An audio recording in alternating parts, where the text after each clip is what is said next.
Diqqat qilinglar-da, qaysi gunoh insonda boshiga nima olib keladi? Ne'matlarni yo'q qiladigan gunoh haddidan oshishlik. Nadomatni keltiradigan gunoh qotillik. Nafrat, jazoni keltiradigan gunoh zulm. Ayblarni ochib qo'yadigan gunoh aroqxo'rlik. Rizqni to'xtatib qo'yadigan gunoh zino. Fanoni shoshiltiradigan gunoh qotiyur rohim, o'limni tezlashtiradigan gunoh qarindosh urug'lar bilan aloqani uzishlik.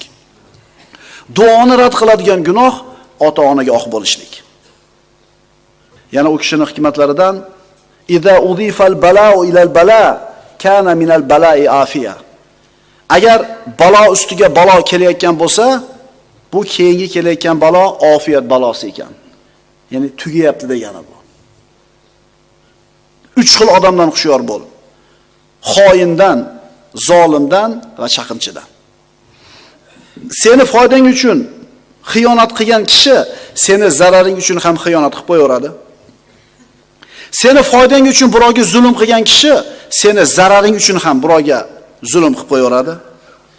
Seni foydang uchun chaqimchilik qilgan odam seni zararingga ham chaqimchilik qilib qo'yaveradi. Falonchining gapini ko'tarib keldimi? Chaqimchilik qildimi? Xotirjam bo'ling, sizkina ham kimgadir. Qorni to'qligiga shukr qiluvchi inson ro'zador kabidir. Birodalar, doim ro'za tuta olmaymiz, nafl ro'zalar. Lekin shukr keltirib yashaylik-da. Qorni to'qligiga shukr keltirayotgan odam xuddi ro'zadorga o'xshaydi.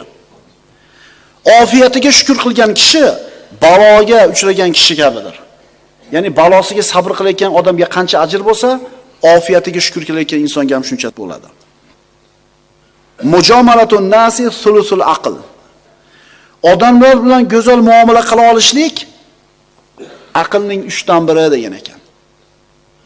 Odamlar bilan go'zal muomala qilishlik aqlning 3dan biri.